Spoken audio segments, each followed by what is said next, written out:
All right, we are going to do 1.3 exponential functions.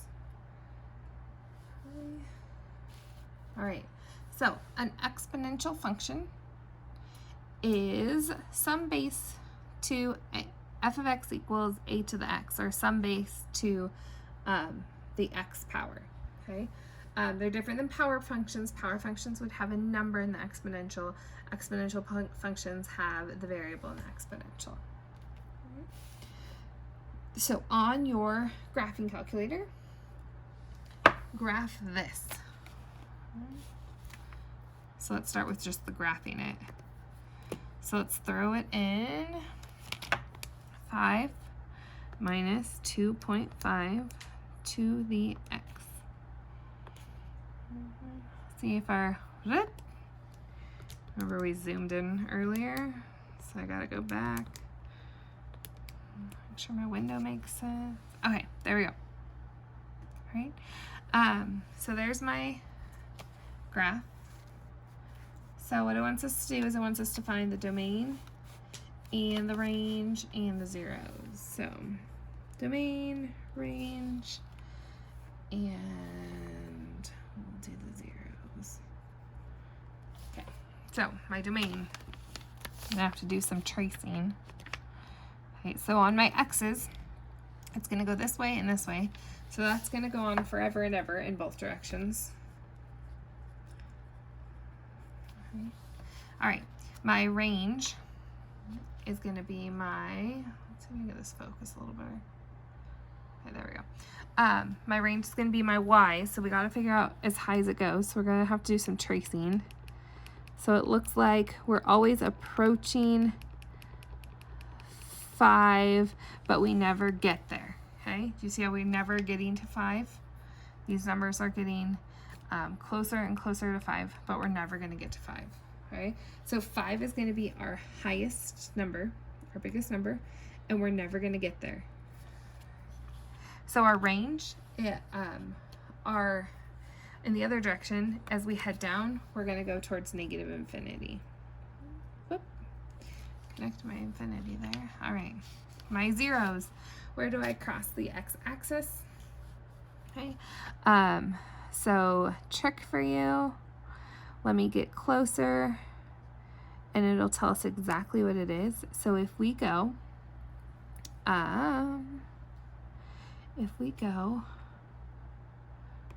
math, no. Okay, I gotta remember how to do it now. We go here on our graph, we're gonna go calc, and we're gonna go 0. So it wants to know the left side, so I'm gonna say, yeah, I'm on the left side. Now on the right side, I gotta go to the right side, guess, and it's gonna tell me what that 0 is. It told me that it is about 1.756. Okay. So there we go, done. Okay, there's no other zeros, that's all it asks. Remember, we could also write this as 1.756, comma 0. Okay, so rules for exponents. We did these at the end of last year, okay? So we'll just refresh our brains. So if we have a to the x times a to the y, we have the same base. It's the same as adding our exponents, okay? This one's called power to a power. So we have a to the x to the y. Okay, we can flip it. It's the same as multiplying our exponents. If we have a to the x times b to the x, our exponents are the same. We can put our same exponent and multiply our bases. If we have a to the x divided by a to the y, same bases, it's the same as subtracting our exponents. Okay. And if we have ab to the x, it's the same as saying that a to the x and b to the x. All right. What can we use exponential growth and exponential k to model? This would be a point where I would stop and let you guys throw lots of ideas at me. So exponential growth, we could think of growth of bacteria present in something. We could think of growth of a virus. Exponential decay. When we're thinking of decay, oh, we could potentially do money. That would be wonderful. Exponential decay, we could think of like radioactive substances, potency of medicines, right? So there's just a bunch of different things that we're talking about with these exponentials. Exponential growth and decay, use this exact same formula. So y equals k times a to the x. K is going to be greater than 0. It is also our initial amount. Okay? So we have to start with some amount to actually have growth or decay. Growth is going to be when our a is bigger than 1, and decay is going to be when our a is between 0 and 1. So it's going down in amount or it's going up in amount. All right, use the table an exponential model to predict the population in 2012. Okay, so we're going to use that equation from above, this one. Okay, we are going to need to find a k, which is our initial amount. So we could use this first one as our initial amount. So that means that we're going to make this 0. Okay. In order to get this a, this number in here, that has to be a similar growth amount over each year. So what it's going to be is a ratio, okay, of the change from this to this. So what we're going to do is we're going to do 290.4 divided by 287.9. Okay. And we're going to go through that and we're going to see if we can find a common number to be our ratio or our a. 298.8 divided by 295.9. So now we're going to throw those numbers in the calculator. If we were in person, I would say, can each of you calculate one of these? But I'll do them really quick, okay? So, first one, 290.4 divided by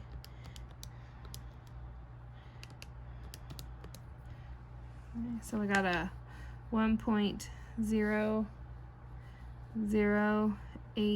I'm going to go out a couple points just in case. 293.2 divided by 290.4.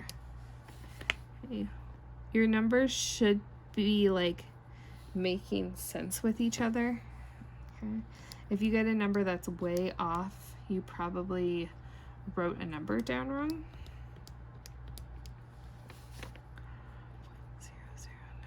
0.0092. So you see how they're kind of in the same ballpark?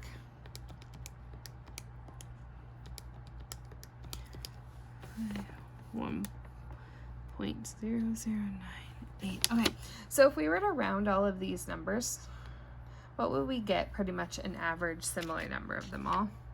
We could maybe say that they're all approaching about 1.01. So we're going to put that in here, 1.01. So this is our exponential model. We're going to use that to predict the year 2012. So I'm going to make this, 1, 2, 3, 4. Okay, so 2012, I pretty much in my head am probably going to just keep counting. So 7, 8, 9, 10, 11, 12. So 5, 6, 7, 8, 9, 10. Okay, so 2012 would be when x equals 10. So then I'm going to plug that into our exponential.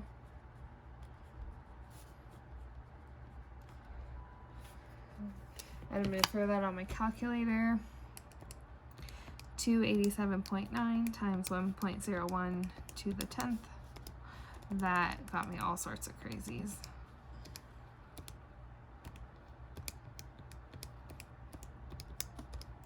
There we go.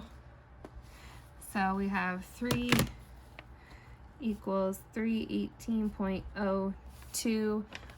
Told us it was millions, million. Does that make sense? Yeah, it makes sense with how the numbers are growing. Okay. So we would maybe say population in 2012 is approximately 3.18.02 million peeps. Okay.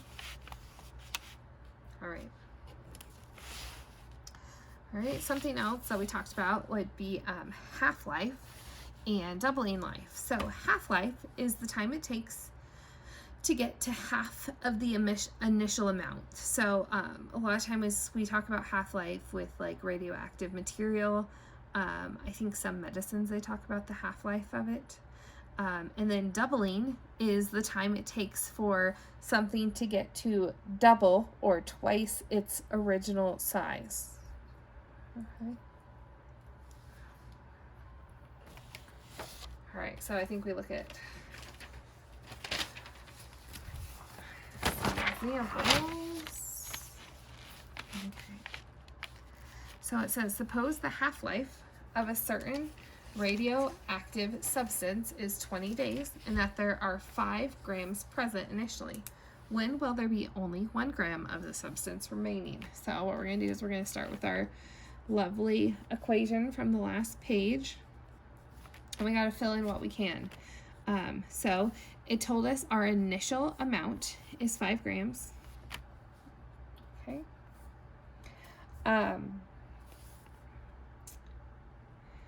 A to the x. Fabulous. Okay. Our ratio is, sorry, my A is, we were talking about half-life. Okay. So in order to get to a half-life,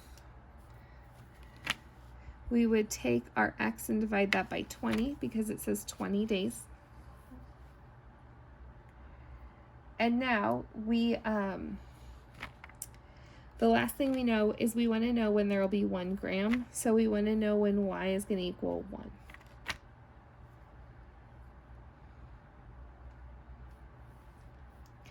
So we're going to plug that in.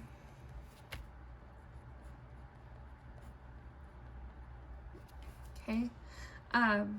If we remembered how to do the math to solve this, we could do that, definitely. Or the other option that we could do is, sorry, I'm trying to remember how they wanted us to solve this. So the other thing we could do is we could plug this into our equation, the 2 equations, and see when they equal each other, okay? So I'll show you what I mean. So we're gonna do when y equals 1, that's gonna be one of our equations. The other equation is gonna be 5 times 1/2 of x divided by 20. We're gonna graph it, and we wanna find when those 2 lines are gonna meet. Okay, it's somewhere over there to the right, so we're gonna need to change our x max to something. Okay, maybe I need to change it more.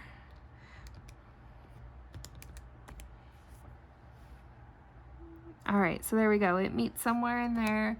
Maybe I want to change my y scale because it looks like, maybe I'll do -2 and 2 so we can see it. Ah, glorious. Okay, so now what we could do is we can do another fun one. We can do second calc, and we can do intersect. So it's saying, is this the first line? Yes. Is this one my second one? Yes. give us a guess, and it'll tell us where they intersect. So they intersect at x equals that. Okay, so I want to write it down. It's approximately 46.4 439, let's call it. Okay. So that would be in 46 days. Okay. Maybe we want to change this 0.439 to some hours. Okay. So let's quit that. Trying to think, how would we change that?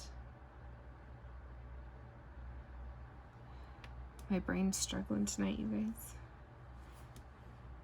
So that's out of 10.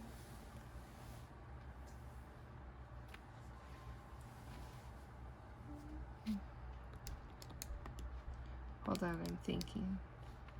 Nope, that's not how we do it.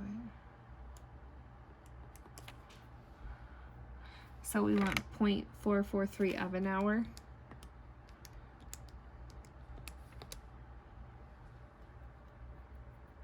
That's not right. Oh, because it's of 24 hours times 0.439. Okay, so about 10.5. So we would have 46 days. Okay, and then we would do 0.439 times 24, because that's how many hours are in the day. And that's how we would get about 10.5 hours.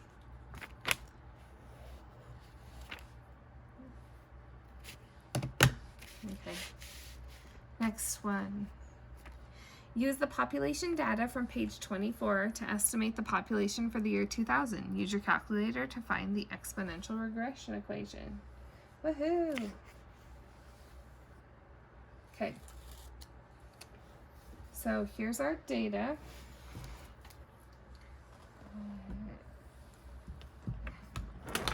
Which you guys could also find in your book. Let's see if I can balance this all right here. My book wants to fall. Okay. All right. So what we're going to do is we're going to plug this into our calculator. Okay. To find a regression, which is going to be the exact same way we did linear regressions. Okay.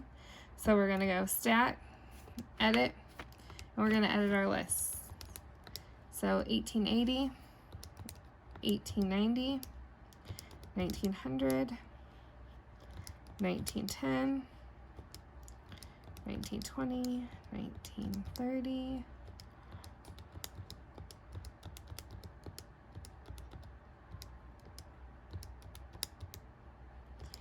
1980, 1990. Woohoo. Just make sure they all go by tens. They do. Okay, sweet. Okay, now we're going to put the next in. So 50.2, 63, 76.2, 92.2, 106, 123.2, 132.1, 151.3, 179.3, 203.3, 226.5, 248.7. Okay, got all my numbers in. Okay, so I'm not going to care about looking at the scatter plot. What I want is the linear, the exponential regression. Okay, so I'm going to go stat, calc, and there's one in here that is exponential regression. Enter, and it's going to give us an equation into the same form that we were talking about. So I'm going to move the book because I want my space back. Okay. So we're going to do y equals my a, 1 point,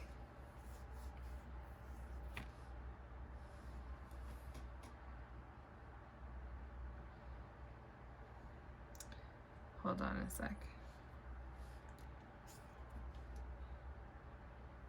I want to find it. I think they, of course they did. Okay, stop, go back. All right, so they let all of these, they let this first year equal 0 in order to make the exponentials make sense. So it was 0, 1, 2, 3, 4, 5, 6, 7, 8, 9, 10, 11. Okay. All right, so that's all quick fix. So stat exponential. Let's try it again. Okay, there we go. So we got 56.4696 times my B is 1.519x. All right, there's my equation for us.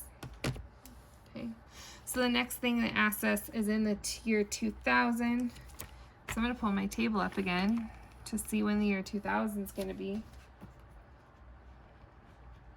Okay, so the year 1990 was 11, so that means the year 2000 is going to be a 12. So 2000 is x equals 12. So I'm going to plug that in for my x.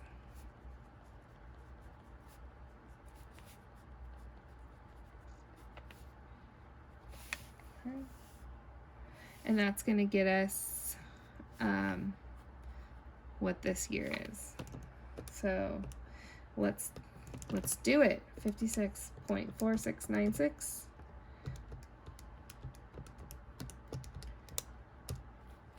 Okay, and I got about 308.2 millions of peoples.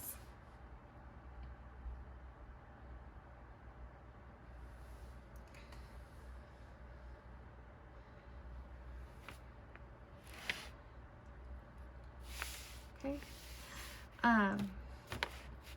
What annual rate of growth can we infer from the exponential regression above?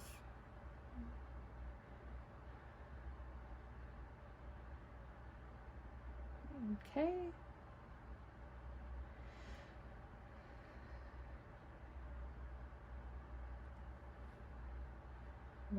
My mind is blanking. What annual rate of growth? Okay, so annual rate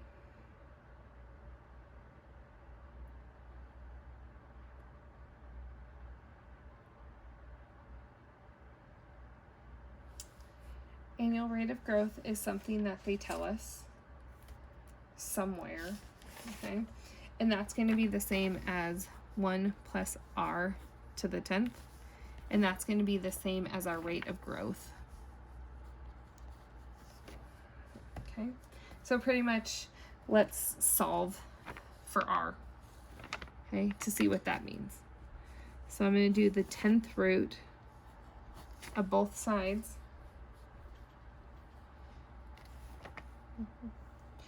Okay, and then we're going to save this to put in our calculator. We're going to subtract 1. So r is going to be the 10th root minus 1. Sweet. So let's plug that in. So we're going to do math on here. This one will give us the 10th root. So I'm going to do 10 first and then that. So the 10th root of 1.1519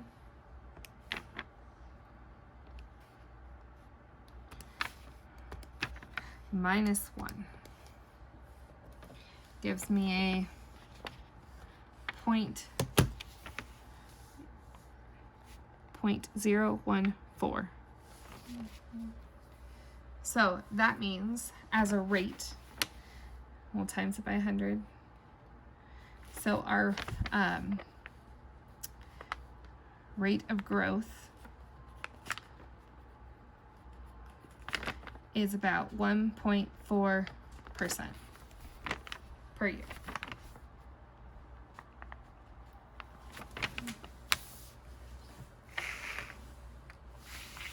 Okay, so reminder for you, we're going to switch head spaces again. The number E is a number that shows a lot of natural growth, and this is what E equals. So 2.71828182.8 ... lots of things. Okay, remember it's like pi, it doesn't necessarily have an end. This what E is this equation as x approaches infinity. Okay. So what do I mean by that? Let's graph it. Let's see what that means. So 1 plus 1 over x to the x. I'm gonna change my window. Okay, so let's see what the graph looks like. All right, so it looks like this funny thing in here. Let's zoom in. Whoops, that's not what I wanted. Delete. No, zoom in.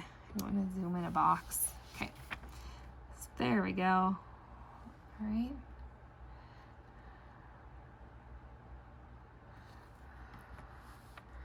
Okay, so what it's saying is that as our x this way goes to infinity. Let's see if I can find my little doodad. We're gonna make it. I'm gonna make my window bigger so we can see a lot. By tens, but I want that to be my scale. Right.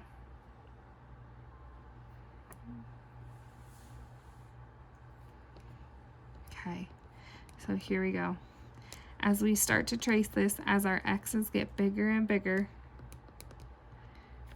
because I'm on trace, okay, it starts to get bigger and bigger and bigger and bigger. And as we get bigger and bigger, okay, we're out of our window. Let's set this to, we're just experimenting, having fun. Okay. Graph. It continues to slowly get bigger and bigger. All right. So that's what it means. Okay.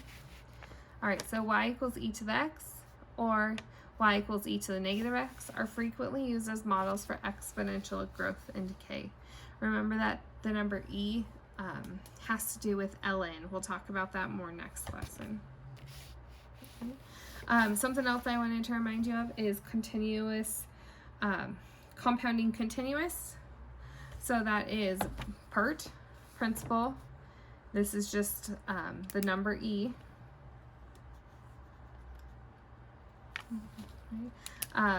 Rate as a decimal and time in years. It'll tell you we're going to continuously compound. You can't even see.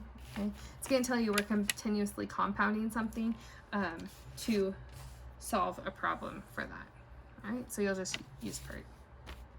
All right, homework, page 26, numbers 1 through 39 odd, and page 28, number 1 through 4. Have a great day.